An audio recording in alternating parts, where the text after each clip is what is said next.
The wall at Jericho was an impenetrable force to any army that was trying to overtake the city. Before even dealing with the wall, the attacking troops would have to navigate their way across a 27-foot wide, 9-foot deep pit that lined the outer edges of the city. Then there was the wall itself, a 17-foot high, 5-foot thick, pure mass of solid stone. If the attacking army managed to get this far without being shot down by archers, all that was left was to defeat the well-trained Canaanite army that was waiting within. This was the reality for a young leader named Joshua and his ragtag Israelite army. These Israelites, who had seen an entire generation live and die while wandering through the desert, were tired, hungry, and facing what seemed like an impossible task, a hopeless situation. Now, I haven't lived very long, but I've lived long enough to know this, that running into walls is a part of life. And the bigger the wall, the more hopeless the situation can seem. The large walls of sickness, loss, divorce, addiction, they pop up all around us and they seem impenetrable.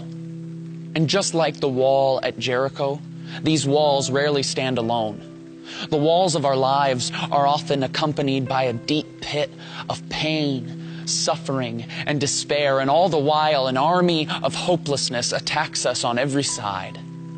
The question is asked all the time: if God loves us so much and is so powerful, then how could He allow these walls to pop up around me? Now, I don't pretend to have the answer to any of those questions, nor do I pretend to understand just how deep or dark your suffering has been. I simply want to suggest that maybe God does His best work from seemingly hopeless situations. When I read the Bible, I read about people and characters, all who faced seemingly hopeless situations. In fact, I cannot find a single person who walked faithfully with God without first facing a hopeless situation. Adam and Eve ruined paradise by inviting sin and death into a perfect world. A hopeless case. Joseph was betrayed by his brothers for his pride and put in prison. A hopeless case. Moses was cornered on the banks of the Red Sea with the most powerful army in the world breathing down his neck. A hopeless case.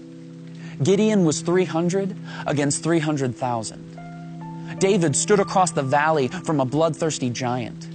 Esther was a woman trying to gain a word with a prideful king. Daniel's roommate was a lion. His friends were thrown in an oven. Jonah sucked at his job and got stuck in a whale. Peter was a coward. Paul was imprisoned. The 5,000 had no food. Lazarus was dead. Timothy was too young. Abraham was too old. The youngest son was too stupid. The walls of Jericho were too strong. And Jesus was humiliated, hung on a cross, and buried in a tomb, burying all hopes of the revolution that was hoped for thousands of years. Now, everybody was ready to close the book on these stories. The end, game over. But if there's one thing we learn from the Scriptures, it's that we can never place a period where God has placed a comma. Because when all other options have been worn out, when circumstances couldn't get worse, when everything else has failed, get ready, because that is exactly where God shows up. Because Joseph became second in command. The Red Sea parted.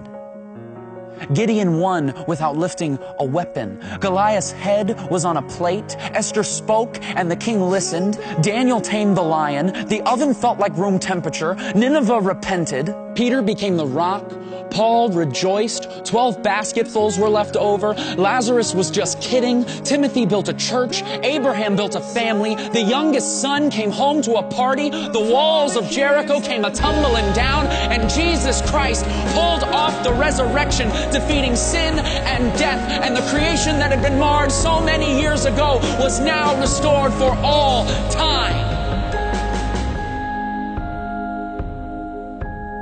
With God, what seems like a hopeless situation is not only possible, it's favorable. Because only God can turn a mess into a message.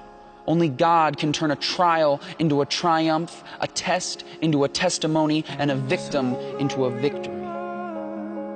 His power is made perfect in weakness. So let us rejoice in our trials and hold unswervingly to the hope we profess, because He who promised is faithful, was faithful, and will always be faithful, no matter how hopeless the situation.